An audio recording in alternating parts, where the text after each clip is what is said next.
We have head coach Mike Gambino and Ryan Weingartner. We'll open up the questions. Mike, what are just your overall thoughts on tonight's game?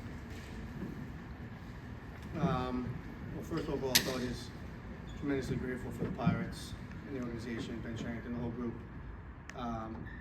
They put on a first-class event from the time we showed up at the ballpark, and anytime you get to show up at any ballpark, it's a great day. But to be able to come out here in this venue, and what a beautiful ballpark. So first thing is just very grateful to the Pirates. Second one, people of Pittsburgh, that was a great crowd, and the Penn State fans that came out tonight. And then the last thing, I gotta play better than that. That wasn't indicative of who we would like to be as a ball club. So I guess those are my three thoughts. Mike, in the bottom of the second, your team seemed to be plagued with a series of some defensive miscues, and Pitt's bats seemed to get a really good read on Horat. And State was tagged for 5 runs in that inning.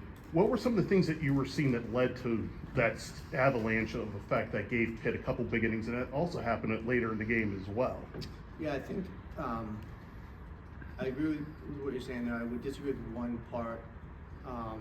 Horat wasn't actually executing tremendously poorly. If you look at that, we keep the ball in front of us in the outfield and turn a double play, and you probably gets in there with maybe 1 run, and then some soft contact. They roll the ball through the right side in a situation where the spray says that's a tremendously low percentage spot for him to hit it, and he doesn't hit it. It's a soft contact hit. So I wasn't, Hornwell was okay. We didn't execute great defensively behind him. And then was there a second part? The other, I can't remember what the second. The other mistakes. It just seemed like Pitt was able to key on and that's on a lot of where his pitches were going. Yeah, they're a good ball club and a good offensive ball club. So, feeding off what you said, they did a good job of capitalizing when we made mistakes. Mike, sticking in the same vein here, Ryan set a program record here with his 28th steal of the season. So, pretty impressive. What does his ability on the base pass, adding pressure onto the defense there as they're pitching, do to help you guys at the plate? Yeah, he's a pretty good athlete. He's pretty fun to watch him run around the ball field, isn't he? And when he's out there letting himself play and having fun, he can be really, really good. It's really cool to see a program record set at any point. So we're very, very proud of him for that. And we talked about the recruiting process. I don't think he knew the number. To be honest with you, I didn't know what the program record was, but we had a conversation early on. Talked about running and stealing bases, and I'm pretty sure I told him I want you to steal 25 bags, and I'm pretty sure he said 30. It's on the doorstep there. Yeah. Ryan, what do you think about that? Like setting that sort of record, what does that mean to you? That's great and all, but I couldn't have done it without my coach, especially Coach Puccio over at first base in my ear. We pride ourselves in base running. We do it about every single day. We really take pride in that. So credit to all my coaches, especially Coach Puccio over at first, helped me out getting good reads and picking out pitches to go. Mike, also in the same vein, Ryan also had that solo shot in the 3rd inning, becoming the 5th player on the team this season to hit 10 or more home runs. What does that say about the power this team possesses as you move forward with Xavier and then the Big Ten tournament? Yeah, we want our offense in general to be able to score in multiple ways. Like Wayne talked about, we want to be really, really good on the bases. Not just stealing bases, but with our base running reads and going first to third. We actually made a base running mistake tonight, which drives me nuts. But we want to be really good on the bases. We want to be a great 2-strike hitting team. We want to be a great situational team. We want to be able to hit home runs. We want to be able to team that can score in different types of conditions and get different arms. And he's a big part of that. And when you have a guy that can go up top and steal a bag in the same game, it's pretty fun.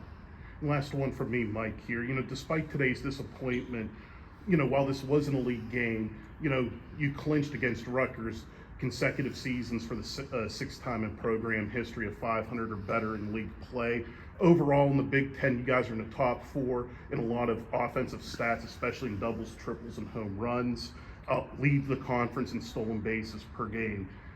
Where does that, where do you feel your program is at right now, and how close are you to realizing your goals for this program?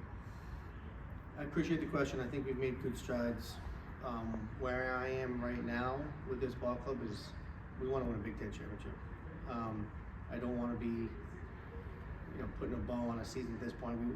We want to be a program that has a chance to go to regional every year. It looks like, from an RPI standpoint, our path to regional is winning a Big Ten championship. We were close last year. So I think we're making strides. I think we're building, but right now my thought process is I want a championship. And Thank you, that's Mike. what I want these guys to be thinking. In the bottom of the sixth, they're up 9-1 and they steal a base. That's a decision that not everybody would necessarily agree with. What are your thoughts on that? Is that something I that have you a would ton of do as a coach? respect for Coach Bell in that program, and I will tell you, if you look back, I was a big believer for a long time on there used to be an old saying in baseball, 7 after 5 and 5 after 7, as far as when you start shutting down offenses. In college baseball now, with the bats and the baseballs, and especially a 10-run rule, right? Like, his job is to try to end that game, right? And with our offense, if they don't end it there, and then all of a sudden you get a walk and a hit, boom, boom, boom. Next thing you know, we're bringing the time, running the plate in the 8th or the 9th. So I don't fault him at all. If you have a chance to end the game, you got to end the game. Coach, how do you guys bounce back from this game against another pretty good team in Xavier? Yeah, Xavier's really good. We're excited about them coming in. We talk about, it's funny, I got asked the question after a really big win on Friday night, really good and tough game, about carrying momentum to Saturday, and my answer on Saturday was, I don't want to carry momentum from one game into the next, whether it's a big win or a tough loss. So we talk about our program. That night of that game, you deal with it, whether it was a really high win, a really big win like on Friday, or a really kind of an ugly, tough loss like tonight. We should let this feel really bad tonight in the bus ride home when we get up in the morning, this thing's gone, right? And that's, you'd like to be able to, in general, throughout your season, not get too high, not get too low. Good question. Ryan, what was it like playing in an MLB ballpark? Yeah, it was a great opportunity to just run around and have fun with guys I love and my teammates. We spend hours upon hours every single day to get opportunities like this. Like Coach Gambino said, every day going out to the ballpark is a great opportunity. So this one was just extra special. It was a lot of fun. Any other questions? Thank you all for coming out. Appreciate it. Thank you. Thank you, Ryan. Thank you.